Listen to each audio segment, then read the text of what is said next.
Hello friends, कैसे हैं आप सब। आई होप आप सब सही होंगे। आज हम बात करेंगे हिस्ट्री की, इतिहास की बात करेंगे। इंट्रोडक्शन लेक्चर है ये। अभी इतिहास का परिचय जानेंगे, कैसे कैसे इतिहास जो दो शब्दों से मिलके बना है ये। और फिर हम हिस्ट्री के हड़प्पा सभ्यता से लेके फिर वैदिक सभ्यता, उत्तर वैदिक काल, मौर्य काल, और हम एक एक चीज 1947 तक की सारी हिस्ट्री के टॉपिक हम कवर कर लेंगे। और ये हमारा यूट्यूब चैनल है क्वालिटी मोनू, से जरूर सब्सक्राइब करें और इस वीडियो को लाइक करें और ज्यादा से ज्यादा शेयर करें। आइए देखते हैं इतिहास। इतिहास दो शब्दों से मिलके बना है। इति, जिसका अर्थ होता है ऐसा, और हास का मतलब होता है घटित हुआ, कि ऐसा ही घटित हुआ। फिर कुछ इतिहासकार कहते हैं कि निश्चित ही ऐसा घटित हुआ, कि निश्चित ही ऐसा घटित हुआ होगा। वो निश्चित और कभी लगभग भी चलता है, वो आगे जाके बताएंगे वो क्यों चलता है। लेकिन निश्चित उन्होंने किस लिए करा, कि कुछ जो प्रमाणिक स्रोत के आधार पर उन्होंने निश्चित करा इन्हें। क्योंकि निश्चित किस तरीके से है, प्रमाणिक स्रोतों के आधार पर तीन उसमें बांटा गया है: पुरातात्विक स्रोत, साहित्यिक स्रोत, और तीसरा विदेशी विवरण। विदेशी विवरण वो या चीनी यात्री या अलबरूनी, इन बतूता जो भारत में आए और अपनी लिख गए। तो पुरातात्विक स्रोत। फिर स्रोतों के आधार पर इतिहास: प्राग इतिहास, आद्य इतिहास और इतिहास। प्राग इतिहास से ये वो है जहां पर पुरातात्विक स्रोत, आप ये ध्यान कर लेना, पुरातात्विक स्रोत के जो स्रोत मिलते हैं, जब भांड हो गए, मर्तन भांड हो गए, बर्तन हो गए, है ना, कुछ कब्रें हो गई, दाल के हल्के निशान हो गए, तो कुछ भी जो चीजें मिलती हैं जो पढ़ी नहीं जा सकी, जैसा हड़प्पा सभ्यता में, वो प्रागी इतिहास के तहत आती है। फिर दूसरा है आद्य इतिहास। आद्य इतिहास क्या है? आद्य इतिहास को दो भागों में बांटा गया है: हड़प्पा सभ्यता और वैदिक सभ्यता। ये वो है जिसमें पुरातात्विक स्रोत भी आते हैं उसमें, और साहित्यिक स्रोत भी आते हैं। मतलब हड़प्पा सभ्यता में जैसे पुरातात्विक स्रोत, आप ये मान लीजिए कि उसकी लिपि पढ़ी ना जा सकी, चित्रात्मक लिपि थी हड़प्पा सभ्यता में। और जो वैदिक सभ्यता है, जहां पर वेदों का आरंभ हो गया था, ऋग्वेद ऋग्वेद का आरंभ हो गया था। सबसे पहला वेद जो है, जो ऋग्वेद है, वो लिख लिख गया था, यहाँ से स्टार्ट हो गए थे। तो इस हमारे साहित्य स्रोत और पुरातात्विक स्रोत आद्य इतिहास में थे। इतिहास में ये तीनों चीजें आती हैं। पुरातात्विक स्रोत के बारे में पढ़ते हैं हम, साहित्यिक स्रोत के बारे में पढ़ते हैं, और विदेशी विवरण के बारे में भी पढ़ते हैं। जैसे आप ये देखिए, इतिहास में जैसे 1200 ईस्वी में किसी शासक ने वो मंदिर बनवाया होगा, तो साहित्य वो पुरातात्विक स्रोत में आ गया। साहित्य स्रोत में उसने किसी राजा के दरबार में उसने कुछ लिखा होगा, वो मिटे। और विदेशी विवरण की अलबरूनिया, अलबरतूता, जो भी चीनी यात्री भी आते हैं, उन्होंने विवरण। तो साहित्य स्रोत में ये तीनों चीजें आ जाती हैं। आई होप आपको टॉपिक ये समझ आ रहा होगा। अब जैसे जो आप सोचेंगे इतिहास कहाँ से शुरू हुआ, इतिहास उस टाइम से शुरू हुआ तब मानव ने कुछ एक्टिविटी करना स्टार्ट कर दी। जैसे पत्थर के औजार बनाने स्टार्ट कर दिए। तो कहा जाता है कि मानव मानव ने अपनी संस्कृति का निर्माण शुरू किया, मतलब कुछ एक्टिविटी या कुछ करना स्टार्ट किया, उसके माइंड थोड़ा विकसित हुआ, तभी से हमारा इतिहास शुरू होता है। जैसे हम प्रागैतिक इतिहास को तीन भागों में बांट देते हैं: पूरा पाषाण काल, मध्य पाषाण काल और नव पाषाण काल। पूरा पाषाण काल में आग की खोज हुई, मतलब वो एक पत्थर से, आपने देखा होगा मूवियों में, आपने सुना होगा, पत्थर पत्थर रगड़ के आग जलाई। और फिर मध्य पाषाण काल में कुल्हाड़ी या छेनी वो बनाने लग गए थे। छेनी जैसे आप कुल्हाड़ी देखते हो, छेनी देखते हो, ये मध्य पाषाण काल से ही बनती आ गई थी। और नव पाषाण साल में पहिए का आविष्कार कर लिया था। मानव इतना विकसित हो गया था धीरे धीरे।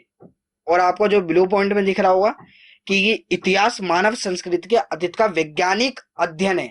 ये वैज्ञानिक शब्द क्यों है? कि जेम्स मिल हो गए इतिहासकार, और भी इतिहासकार हो गए, वो वैज्ञानिक की फैक्ट मांगता है। इतिहास का मांगता है फैक्ट, प्रूफ दिखाओ। तभी तो कुछ कुछ चीजें लिखी जाती हैं, कुछ कुछ चीजें नहीं लिखा जाती। जिनका हमें रिकॉर्ड है वो इतिहास में लिखी जाएंगी, जिनका रिकॉर्ड नहीं है वो इतिहास में नहीं लिखी जाएगी। और अगर आपसे कोई पूछ लेता है या हिंदी या इंग्लिश की तरह क्या हिस्ट्री भी, इतिहास भी सब्जेक्ट है आपकी तरह, समान सब्जेक्ट है वो, तो आप कहोगे नहीं। हिंदी और इंग्लिश में काल्पनिक घटना चलती है, कवि कुछ भी काल्पनिक करका घटना करके अपने चैप्टर, अपनी कहानी लिख देता है। लेकिन हिस्ट्री में, इतिहास में ऐसा नहीं होता, कल्पना की कोई गुंजाइश नहीं है। अगर कल्पना की चीजें है, अगर कल्पना करके, तो वो इतिहास इतिहास में नहीं लिखी जाएगी। इतिहास में फैक्ट होता है चीजों में, और प्रूफ होना चाहिए कि हाँ ये ऐसा हुआ था। अब हम देखेंगे भारतीय इतिहास का विभाजन। भारतीय इतिहास को 4 भागों में बांटा गया है। आप वैसे 3 भागों में आपने पढ़ा होगा, क्योंकि प्राचीन इतिहास, मध्यकालीन इतिहास और आधुनिक इतिहास। लेकिन अगर आपसे पूछ लिया जाए कोई आपको, क्योंकि इनकी, अगर आपको समय काल पता है कि प्राचीन इतिहास कब से कब तक है, मध्यकालीन इतिहास कब से कब तक है ना, तो आप क्या सोचोगे? तो आप ये कह दोगे कि मध्यकालीन इतिहास तो 1200 से और 1757 तक रहता है, और प्राचीन इतिहास 750 से। तो फिर बीच का टाइम पीरियड इसे क्या गया? ये मैंने आपको बताया है। प्राचीन इतिहास पुरा पाषाण काल जो मैं बता रहा था अभी, पुरा पाषाण काल से लेके 750 ईस्वी तक। 750 ईस्वी मतलब मोहम्मद बिन कासिम 713 में 712 में वो भारत पे आक्रमण कर देता है। जो फर्स्ट मुस्लिम है, अगर क्वेश्चन आता है सबसे पहला मुसलमान जिन्होंने जिन्होंने भारत पर आक्रमण करा, तो मोहम्मद बिन कासिम। तो हम प्राचीन इतिहास में सबसे ज्यादा किस चीजों पे ज्यादा पढ़ते हैं? वैसे तो बहुत सी चीजें, लेकिन मैंने जो मेन चीजें है वो आपके लिए, सिंधु घाटी सभ्यता के बारे में पढ़ते हैं, जिसे हड़प्पा सभ्यता भी कहा गया है, कांस्य युगीय सभ्यता भी कहा जाता है इसे। वैदिक सभ्यता के बारे में बताएं, उत्तर वैदिक काल और महाभारत के बारे में, मौर्य साम्राज्य के बारे में, और इसका जो प्राचीन इतिहास का जो लास्ट राजा था वो कौन था? हर्षवर्धन, जो मैंने इसमें डाल दिया है। तो इसका समय काल क्या है? पुरा पाषाण से लेके 750 ईस्वी तक। और फिर यहां से दूसरे स्टार्ट होता है पूर्व मध्यकालीन इतिहास। अब ये मध्यकालीन इतिहास ही, पूर्व मध्यकालीन इतिहास, मध्यकालीन इतिहास से पहले। उसका टाइम पीरियड है 750 ईस्वी से लेके 1200 ईस्वी तक। इसमें पहले तो राजपूतों का राज था। ये राजस्थान का एरिया हो गया, गुजरात का एरिया हो गया। यहाँ पर राजपूत मराठा वो करते थे, राजपूत। तो फिर मोहम्मद गजनवी, जो 1200, वो 1100 कुछ में आया, एक वो 1100 कुछ में नहीं, सॉरी 1000 कुछ में आया, और वो दिल्ली पे आक्रमण, वो उस पे सोमनाथ मंदिर पे गुजरात में जो है, वो 17 बार उसे लूट के ले गया। देखो यहाँ पर अगर एकता नहीं थी तो आता था 17 बार लूट के ले गया, लेकिन वो यहाँ बसा नहीं।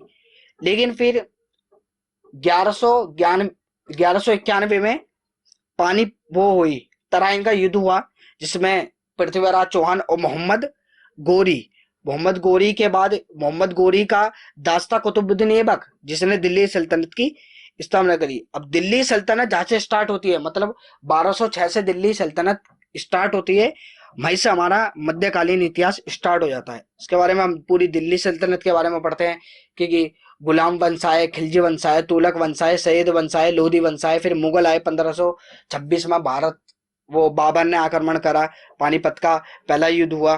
तो हम दिल्ली सल्तनत के बारे में पढ़ते हैं, इसके बारे में मुगल साम्राज्य के बारे में पढ़ते हैं। और दक्षिण में जो 1333 में दो दो भाई हरिहर और बुक्का ने विजयनगर की स्थापना की थी। दक्षिण का इतिहास और उत्तर का इतिहास, उत्तर भारत का इतिहास वो थोड़ा अलग है, लेकिन हमें एक साथ मिलके करना चाहिए। और आपको मैं ये भी बता देता हूँ, अगर आप प्राचीन इतिहास पढ़ रहे हैं तो प्राचीन इतिहास आपको चैप्टर वाइज, जैसे आपने हड़प्पा सभ्यता पढ़ लिया, फिर वैदिक सभ्यता, आपको मिलाते जाने हैं कि सारी लाइनें कनेक्ट करते जानी है। कि पहले वो देवी की पूजा कर रहे थे, फिर ऐसे करने लगे, फिर विकसित हुआ उन्होंने और संस्कृति आ गई। तो पहले वो प्रकृति की पूजा करते थे, फिर उन्होंने देवी देवता बनाए, फिर वैष्णव आए, शैव आए। तो ये आपको जोड़ते हुए जाना है इतिहास, तभी आपको समझ आएगा। और फिर आधुनिक इतिहास, ब्रिटिश जो साम्राज्य हो गया, महात्मा गांधी के बारे में, कांग्रेस की स्थापना कैसे हुई, जलियांवाला बाग हत्याकांड, ये सब चीज के बारे में आप यहाँ पर पढ़ेंगे। और इसका समय काल जो है 1757 से लेके जो प्लासी का युद्ध हुआ था, और 1947 तक, 1947 तक भारत आजाद हो गया था, 1947 तक। और ये इतिहास का थोड़ा लेक्चर था, इंट्रोडक्शन लेक्चर। आई होप आपको समझ आया होगा। और ये वीडियो को ज़्यादा से ज़्यादा शेयर करें और लाइक करें, और थैंक्स ऑफ वॉचिंग।